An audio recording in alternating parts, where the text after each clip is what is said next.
bendecidos, Señor.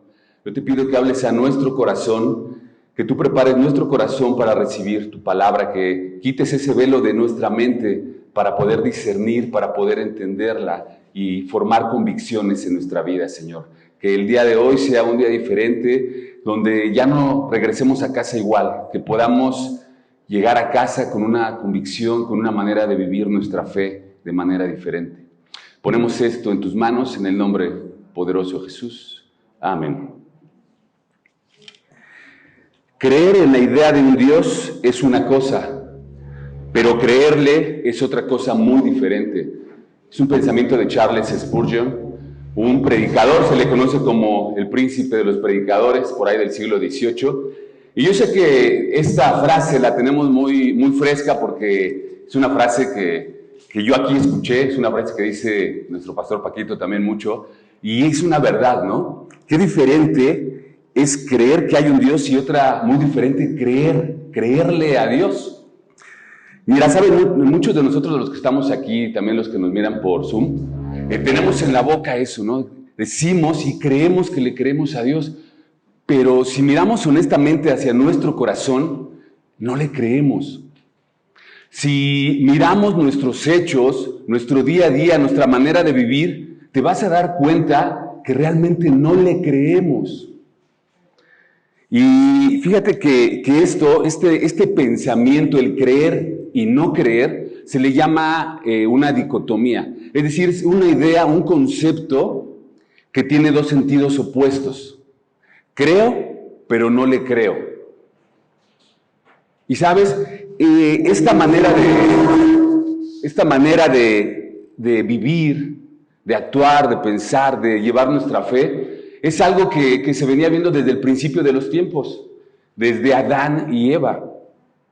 Ellos decían creer, pero no creían.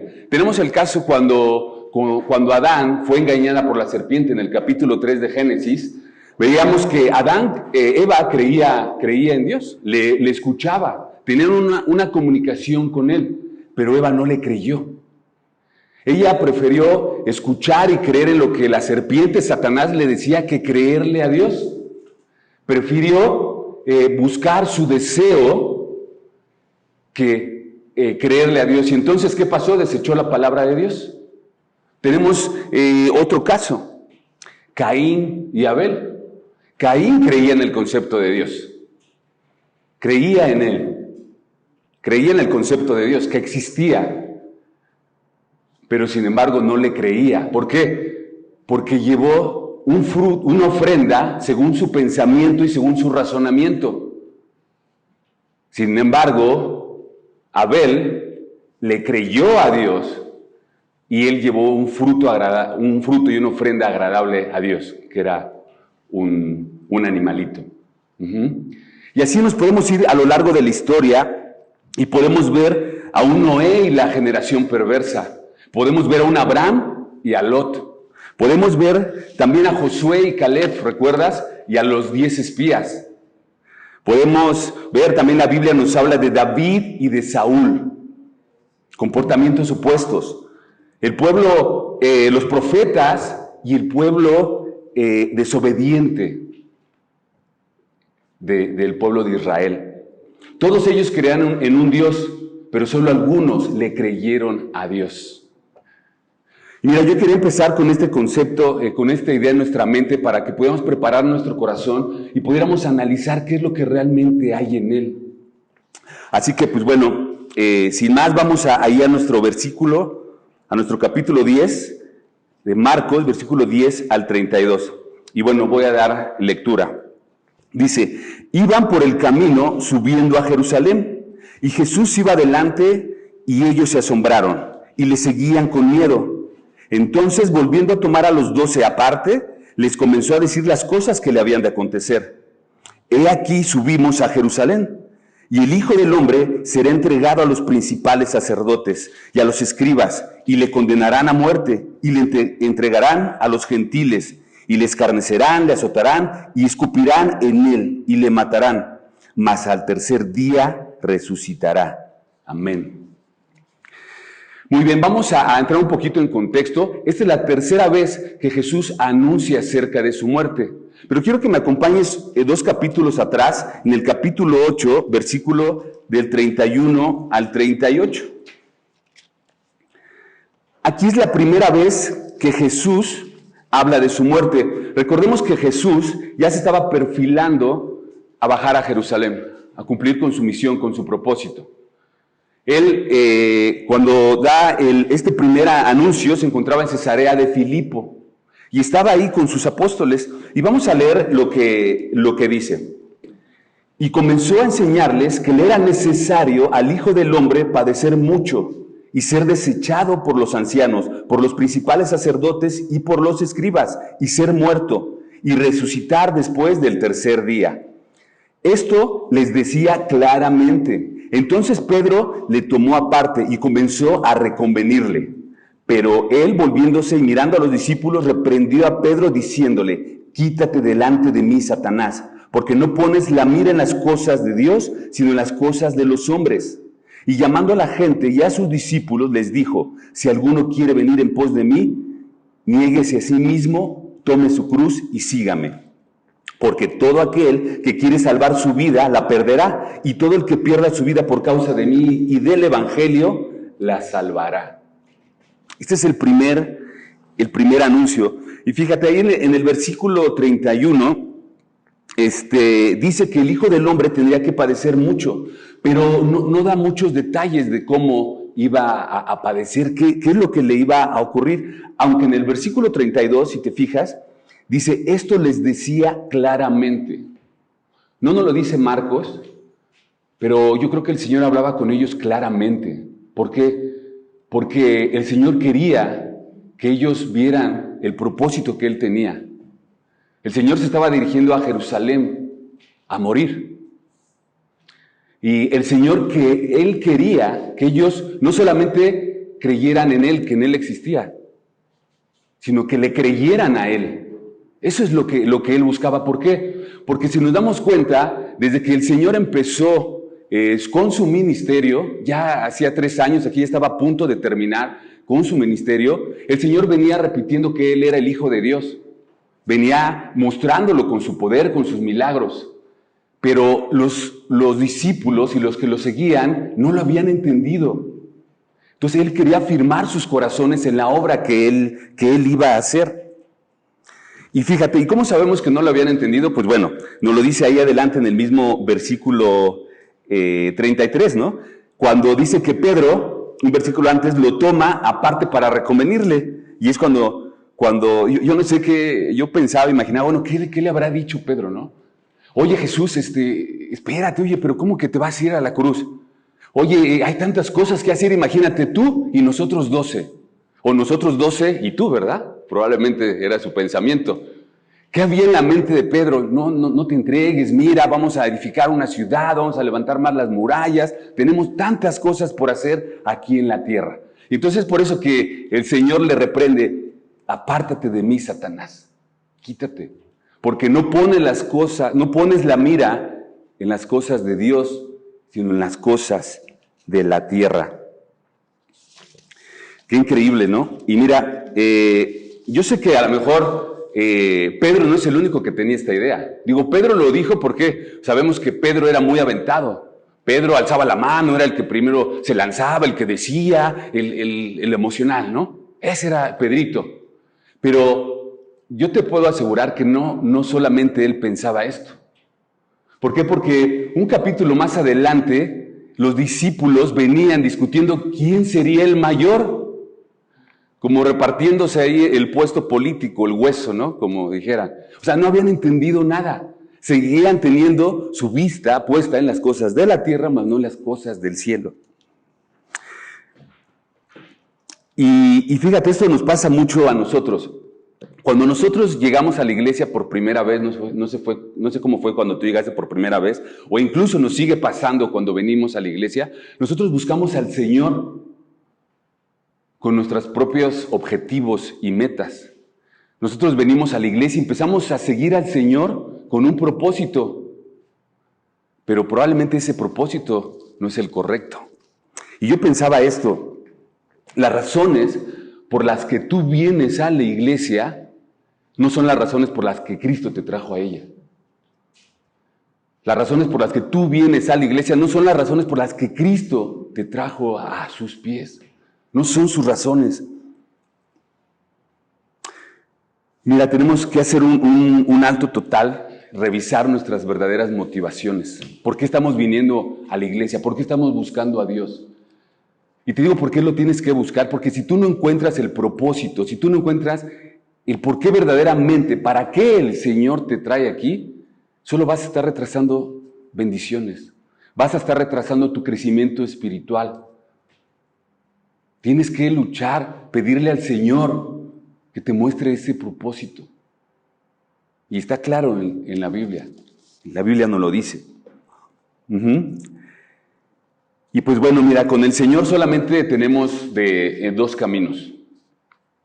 Y yo te digo que se lo pidas al Señor, que Él te muestre su corazón, porque yo en algún momento yo hice esta pregunta. Yo veía constantemente mis errores, mis pecados. Yo decía, bueno, Señor, muéstrame qué es lo que hay en mi corazón.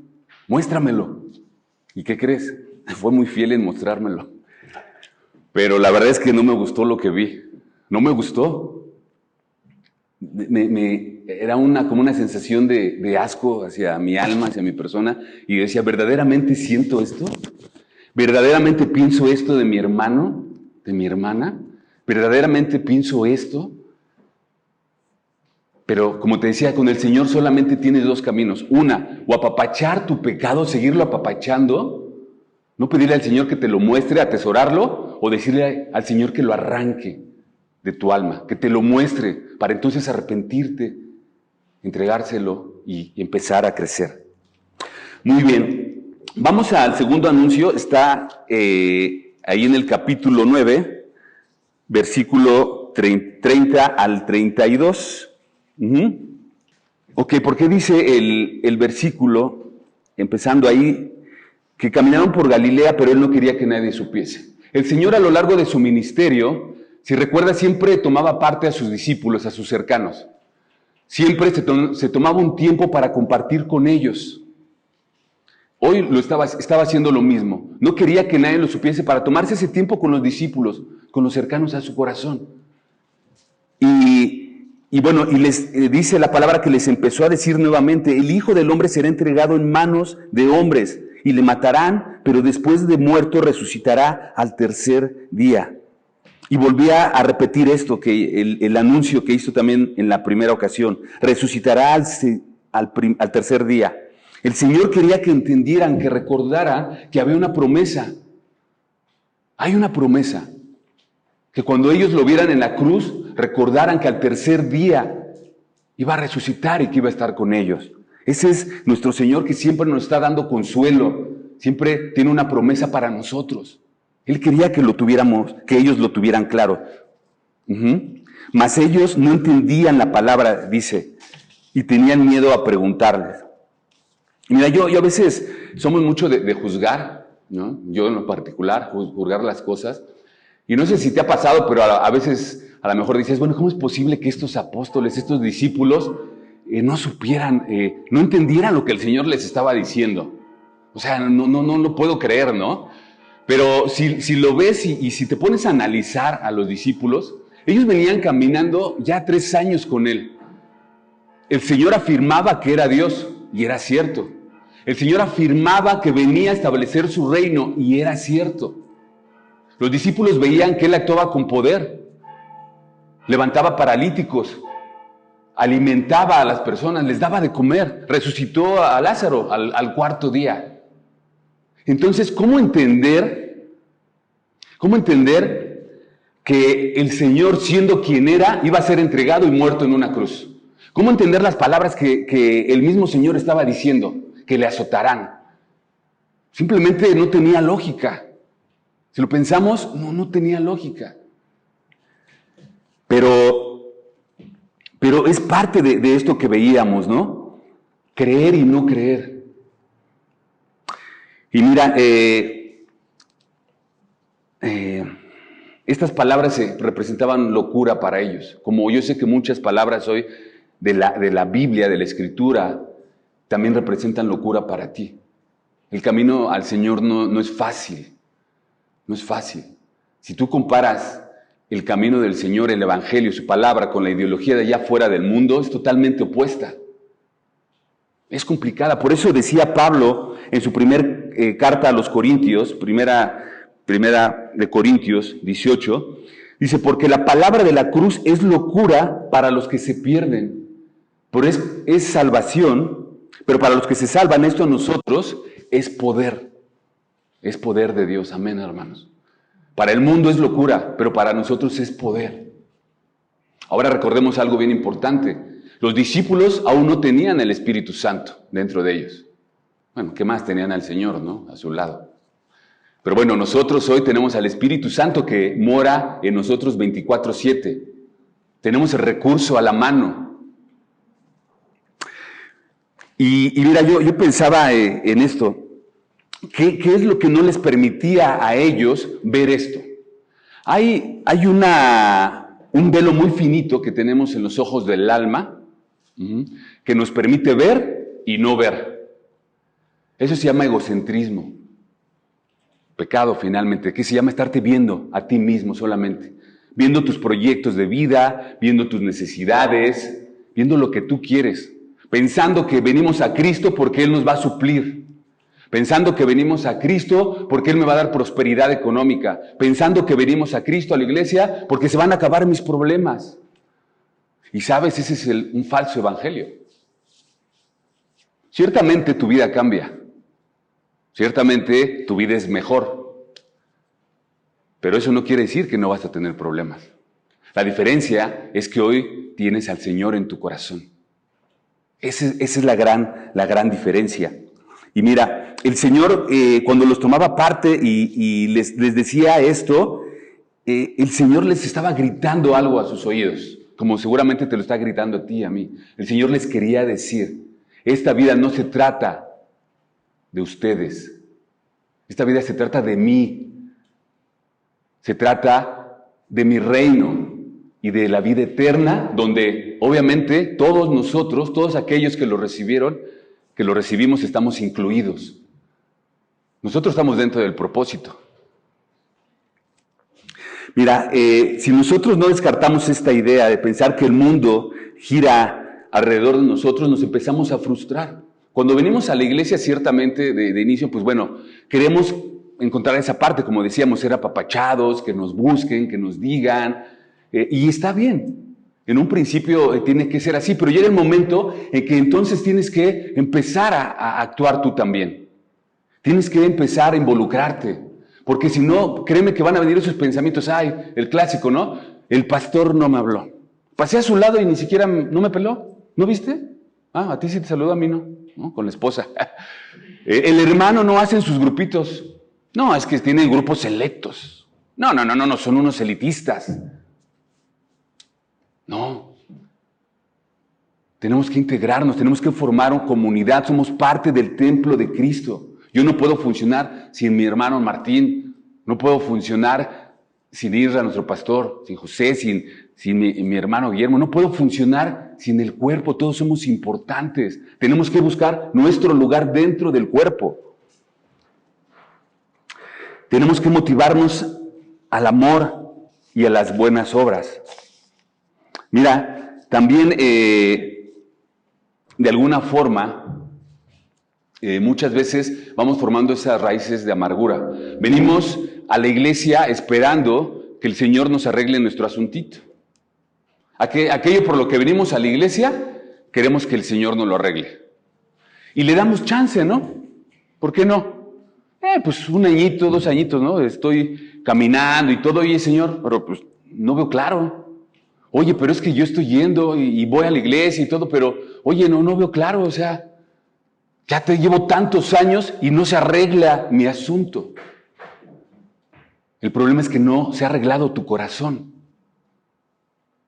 El Señor está buscando primeramente arreglar tu corazón, más buscar primeramente el reino de Dios y su justicia y todo, que dice todo, vendrá por añadidura. Y mira, escucha esto. Dios no nos va a dar lo que nosotros creemos que necesitamos.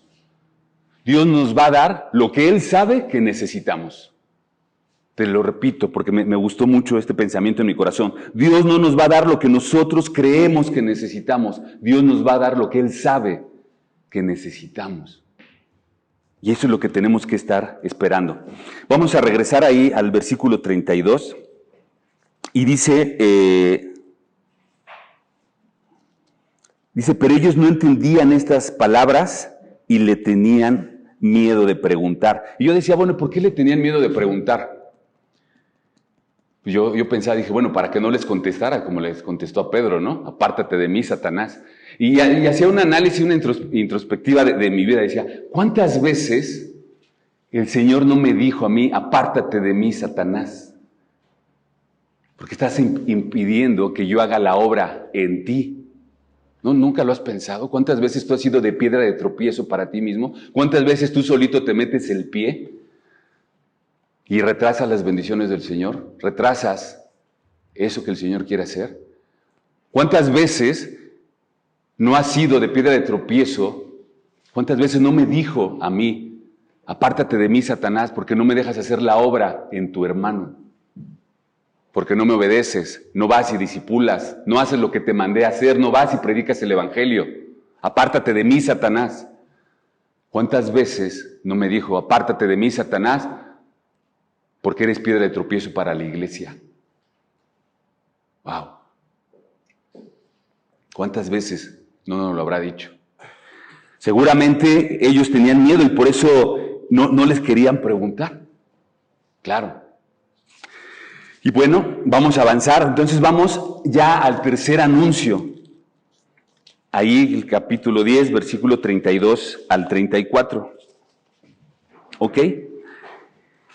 Y leyendo, ya lo vemos leyendo, vamos a ir leyendo paso a paso. Dice, e iban por el camino subiendo a Jerusalén. Jesús iba adelante. Esto me dejó pensando mucho. Y Jesús iba adelante. Y ahorita, cuando estaba la alabanza y decía, cuán grande es Dios, me estaba imaginando a los discípulos abajo. El Señor en este punto precisamente ya estaba por subir a Jerusalén. Ya estaba llegando ahí al valle del Jordán, estaba por subir cerca de Jericó y ya estaba subiendo hacia Jerusalén. Entonces me lo imaginaba como en un monte alto con un paso hacia adelante, porque dice que iba adelante. Los demás atrás y él iba adelante. Me lo imaginaba en esta alabanza, cuán grande es Dios. ¿Por qué dice la palabra que él iba adelante? Esto nos habla de determinación, de seguridad. Él sabía que él tenía una misión y un propósito, porque él estaba obedeciendo la voluntad de su Padre. Él iba adelante, sin importar lo que le iba a acontecer, sin tener miedo. Iba camino a Jerusalén, camino a la cruz, camino a su muerte. Y mira, el Señor pudo igual evitarlo, porque el Señor lo decía hace rato Félix, ¿no? Que la tentación, y me gustó, la tentación no la libró porque fuera Dios, la libró Jesús, 100% hombre, pero ¿por qué lo libró? Nos cuesta tanto hacer la voluntad de Dios, pero yo pensaba, ¿por qué es que nos pasa esto? ¿Sabes? Porque carecemos de una meta, de un propósito. El Señor iba con un pie adelante porque tenía una meta y tenía un propósito. Lo tenía su mente fija en el cielo, en las cosas de arriba y no en las de la tierra. Nosotros, en nuestra vida como cristianos, no tenemos una meta, un propósito. Llegamos a Cristo creyendo que es por la salvación, nada más por lo que venimos y ya se acabó. Pero no es así. Tenemos que encontrar ese propósito y esa meta que está en la palabra de Dios. No hay que buscarle mucho. Lee Mateo 28, lee muchos de los versículos que están aquí. Tenemos una meta y un propósito. Y yo me preguntaba, fíjate, ¿cómo somos? Cuando vas a buscar un empleo y estás en la entrevista de trabajo, ¿qué es la pregunta clásica que te dicen? Oye, Juanito Pérez, ¿cómo te ves en la empresa en 5 años? Y Juanito Pérez hasta se agarra la camisa, cruza el pie y dice, mira, pues yo me veo en la empresa llevándolo a las grandes ligas. Si yo me veo dándole a la empresa los mejores ganancias, veo subiendo los índices de ventas, yo me veo formando equipo, porque soy una persona de servicio. Yo ayudo, yo estoy en disposición siempre. ¿A poco no contestaríamos eso? Pero si yo te preguntaría, hermano, hermana, Juanito Pérez, Juanita Pérez, ¿cuál es tu plan y tu propósito para la iglesia? ¿Cómo te ves a 1 o 2 años? Ahí cambia la cosa. No tenemos una meta, no tenemos un propósito, no tenemos un plan. ¿Cómo vamos a ir adelante? Tenemos la vista en las cosas de abajo, pero no en las cosas del cielo. Creemos, pero no creemos. El grande problema de los hombres. Y a lo mejor podríamos empezar desde lo básico, ¿no? ¿Te estás discipulando? ¿Estás discipulando a alguien? Porque de nada nos sirve decir que tenemos 5, 6, 7, 8, 9, 10, 11, 12 años cristiano de cuna y no estamos discipulando a nadie. No estamos nosotros en una mentoría, en un discipulado. Entonces, ¿creemos en el Señor o le creemos al Señor? Fíjate, en Efesios 4:11, acompáñame ahí, Efesios capítulo 4, versículo 11.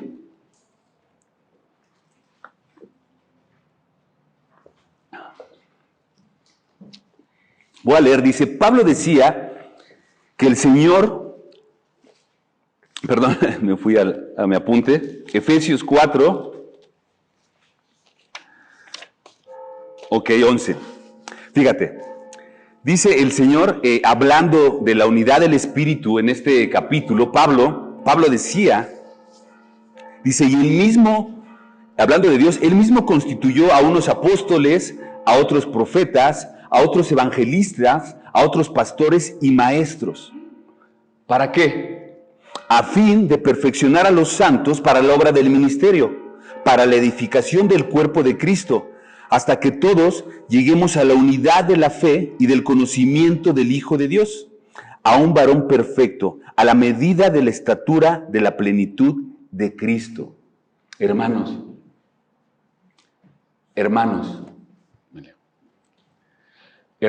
hay propósito en la salvación. Hay propósito. Y mira, y si con eso no te queda claro, vamos 2 capítulos atrás, Efesios 2, del 8 al 9. Ahí Pablo igual decía a los efesios, porque por gracia sois salvos por medio de la fe, y esto no de vosotros, pues es don de Dios, no por obras para que nadie se gloríe. Y fíjate lo que dice el 10, porque somos hechura suya, creados en Cristo Jesús para buenas obras. ¿Para qué nos creó Cristo Jesús después de que le aceptamos? Para buenas obras. Oye, pero ¿y cuáles son esas obras? Las que yo crea, las que, oye, ¿sabes qué? Pues vamos a llevar tortas al IMSS y está padre, ¿no? ¿Y qué vas a hacer? Pues no, nada más llevarles tortas. Oye, pero ¿no les vas a predicar el evangelio, una palabrita? No, nada más les vamos a llevar tortas. Hay que tener compasión. ¿Esas son tus buenas obras? Por ahí decía un pastor, lo único que vas a hacer es mandar los panzones al infierno. ¿De qué te sirve llevarles tortas? Nada más. No, hay que llevar la palabra, el alimento, el pan de vida a Cristo, que es el que realmente transforma y cambia la vida, ¿no? Y dice que, ¿cuáles buenas obras? Dice, las que Dios preparó de antemano para que anduviésemos en ellas. ¿Cuáles son esas obras? La iglesia. Todas tienen que emerger de la iglesia. Y mira, a veces hemos sido muy criticados. Es que se sienten dueños de la gente. Es que esa iglesia dice que cree que nada se puede hacer si no es en la iglesia. No, pero, perdóname hermano, pero en el Nuevo Testamento, en el libro de Hechos, dice que ya se reunían en casas para predicar la palabra. Así empezaron las iglesias. Todo ministerio, toda buena obra tiene que salir de la iglesia, porque esa es la administración que el Señor está haciendo en estos tiempos. Este es el lugar, esta es la casa donde tienen que salir esas obras. Entonces, somos creados para buenas obras. Por eso cuando tú vienes a Cristo, dice 2 Corintios 5:17, de modo que si alguno está en Cristo, nueva criatura es. Las cosas viejas pasaron, he aquí, todas son hechas nuevas. Eres nueva criatura, ¿para qué? Para ir con determinación a cumplir el propósito que el Señor te dio. Para ir con ese paso adelante. Para mirar las cosas del cielo y no las de la tierra. Para dejar de creer y no creer. Muy bien. Y fíjate que ya me perdí. Y fíjate que cuando dice que ellos se asombraron y le seguían con miedo, yo decía, bueno, claro, ¿no? ¿Quién en su sano juicio terrenal pues va a caminar directamente a su muerte, ¿no? Yo me imagino en mi tiempo de vago, de andar en la calle, que me hubieran dicho, oye, fíjate que en aquella esquina te están esperando. No, ¿cómo? Te están esperando y son varios. Te van a patear, te van a dar un gancho al hígado, te van a escupir, te van a torturar. ¿Qué hubiera dicho yo? ¿Tortura? ¿Golpe? Sí, voy. ¿Dónde hay que ir? No, ¿verdad? ¿Qué hubiera hecho? Pues me doy la vuelta por la otra cuadra, ¿no? O 3 cuadras, o no salgo de mi casa. Pero no, el Señor sabía dónde iba y Él puso su pie adelante. Él iba adelante, definición, determinación, en un propósito. Y fíjate, cuando el Señor, nuevamente aquí dice que el Señor los tomó aparte y les empezó a decir las cosas que iban de acontecer. Y aquí les da un poquito más de luz. Si te fijas en el 33, dice que sería entregado a los principales y sacerdotes, a los escribas, que le condenarían a muerte, le entregarían a los gentiles, pero en el 34 dice, y le escarnecerán, le azotarán, le escupirán en él, le matarán, mas al tercer día resucitará.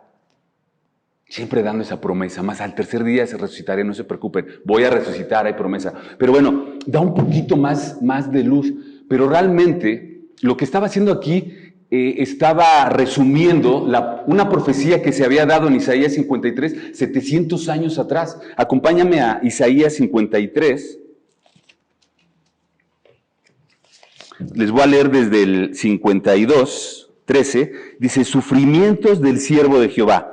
He aquí que mi siervo será prosperado para ser engrandecido y exaltado, y será puesto en alto, como se asombraron de ti muchos, de tal manera que desfigurado de los hombres su parecer y su hermosura, más que de los hijos de los hombres. Así se asombrarán él muchas naciones, los reyes cerrarán ante él su boca, porque verán lo que nunca les fue contado y entenderán lo que jamás habían oído. ¿Quién ha creído a nuestro anuncio? ¿Y sobre quién se ha manifestado el brazo de Jehová? Subirá cual nuevo delante de él, y como raíz de tierra seca.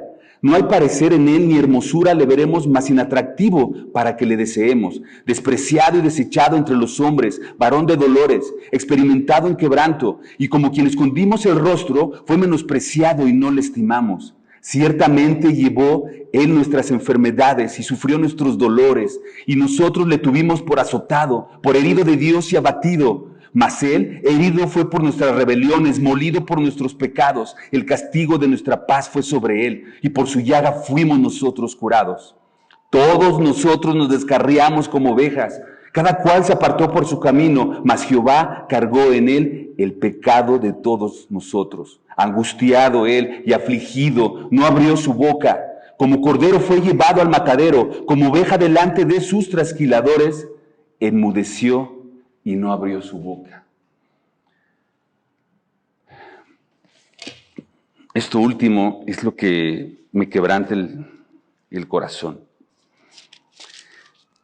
Que aun cuando fue escupido, cuando fue golpeado, abofeteado, no abrió su boca.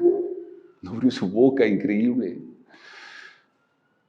Cuando nosotros apenas si nos hacen algo en la iglesia, nos enojamos, nos enfurecemos y andamos vituperando el nombre de Cristo allá afuera. Ni siquiera una escupidita nos aventaron, nada. Y salimos a la calle ofendidos. ¿Cuántas cosas hizo el Señor por nosotros? Increíble, hermanos, tenemos que voltear a vernos a nosotros y ver qué es lo que realmente estamos haciendo. Y bueno, fíjate, cuando el Señor, cuando dice que los apartó y dice que toma parte de sus discípulos, también había un grupo que se había quedado afuera. Es decir, siempre al Señor cuando empezó su ministerio, había varios grupos de personas que le seguían. Estaban, pues obviamente, los curiosos que le seguían por ver sus obras, por ver sus milagros, por ver lo que hacían. Estaban aquellos que solamente le seguían por obtener algo de él, alimentos, sanidad o popularidad, ¿no?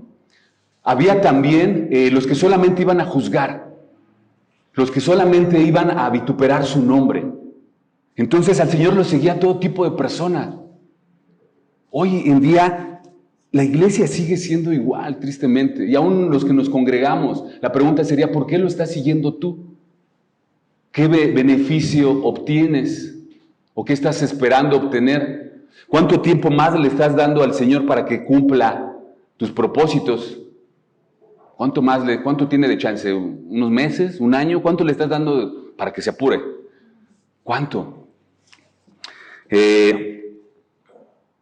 Mira, a mí algo que me llamó ya para terminar lo que es este pasaje, esta profecía que se había cumplido hace 700 años, el Señor ya estaba a punto de llevarla a cabo. Estaba a punto de cumplirla. ¿Y sabes por quién? Por ti y por mí. O sea, nosotros estamos dentro de sus planes. Pero a mí lo que me encanta es que dice, mas al tercer día resucitará. Cuando Él iba a resucitar, ¿qué se iba a cumplir ahí? El sello de terminación de la regeneración del hombre. Porque cuando Él resucitó para darnos vida eterna a ti y a mí. Con eso iba a ser el cumplimiento de la regeneración del hombre. Porque así como Él se levantó glorificado de la tumba, así nos vamos a levantar nosotros glorificados de la tumba.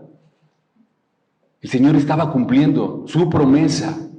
Y por eso se lo decía, en las 3 ocasiones se los dijo, mas al tercer día resucitaré. Y esa es la base de nuestra fe. Por eso Pablo en la primera carta a los Corintios, versículo 15-14, decía, y si Cristo no resucitó, vana es nuestra predicación, vana también es nuestra fe. Si eso no hubiera pasado, vano sería el reunirnos aquí. Pero vemos al Señor siempre animándonos, vemos al Señor siempre dándonos esperanza, a pesar de nuestras deficiencias, a pesar de creer y no creer. El Señor siempre ha estado ahí, amándote, buscándote. Dice de la palabra que Él nos acercó con hilos de amor, con lazos de amor hacia Él. Y mira, para terminar, te quiero leer una reflexión que hice y que me habló mucho al corazón. El Señor tenía un propósito. El Señor tenía una determinación de cumplir su obra. En el tercer anuncio, Él estaba por dirigirse a la cruz, a Jerusalén, a ser muerto, escarnecido, golpeado, escupido, a morir por ti y por mí. Solamente por ti y por mí, ¿eh? No había otras cosas. Era por ti y por mí, por los pecadores. Y yo veía y analizaba, mientras el Señor se adelantaba, caminando con determinación a cumplir su propósito, mientras su mirada estaba puesta arriba, en las cosas de su Padre, sus discípulos y sus seguidores tenían miedo, estaban temerosos, acobardados. ¿Tú recuerdas cuando Él ascendió? Estaban escondidos. Bueno, el Señor les dijo que lo esperaran en el aposento alto, pero ellos estaban muertos de miedo. Aunque Él les dijo que resucitaría, ¿qué pasó? ¿Lo fueron a buscar al tercer día a la tumba? No. Ellos estaban tristes, cabizbajos, se les había olvidado lo que les había repetido 3 veces, lo que venía diciendo todo a lo largo de su ministerio. ¿Se les olvidó? Mientras Él caminaba con determinación, ellos estaban espantados, asustados, temerosos. Creían, pero no creían. ¿Qué hay de ti y de mí? ¿Qué estamos haciendo? ¿Nos la pasamos solamente mirándonos los unos a los otros, a hacer club, a hacer amistades? ¿Qué estamos haciendo? ¿Estamos cumpliendo la obra del ministerio? ¿Qué es lo que estamos haciendo? Estamos espantados, estamos temerosos. Y ¿sabes? Hoy en día, el mundo está temeroso. Y está temeroso por un virus. Está temeroso por un virus. Yo estuve también temeroso por un virus. Ese virus ha parado a la iglesia en muchos lados. La ha parado. Pero es lo que yo no entiendo. Digo, el mundo puede hacer lo que quiera, pero tú y yo, la iglesia, parados por un virus, cuando hace rato cantábamos, cuán grande es Dios, cuán grande es Dios, grande, omnipresente, omnisciente, Rey de reyes y Señor de señores, y lo decimos, ¿no? Pero ¿qué nos pasó en esta cuarentena? En vez de estar viendo a ese grande Dios que decimos con nuestra boca, nuestros ojos se empezaron a desviar y entonces algo apareció y algo empezó a caer y a bajar. Algo tan diminuto, tan pequeño, tan insignificante, tan microscópico como el coronavirus y apartó tu vista de Dios, de las cosas de arriba. Paró a la iglesia. Y mira, mi hermano, ¿sabes qué otra cosa robó también ese coronavirus a las personas? Les robó su fe y su convicción. Sí, su convicción. Su convicción en quién es Dios, cuál es el Dios que tú tienes. Y te digo por qué. Porque hoy el mundo, y tristemente la iglesia, y yo me incluyo, porque también tuve miedo, el mundo piensa y nosotros creemos que el virus tiene potestad de quitarle la vida a alguien. Y el virus no tiene la potestad de nada. Tú no tienes la potestad de quitarle la vida a una persona. No, oye, pero es que si voy y si lo toco y no vaya a ser, no se me vaya a morir. ¿Quién eres tú para quitarle la vida a una persona? No eres nadie. ¿Y sabes qué? No te lo digo yo, te lo dice la palabra.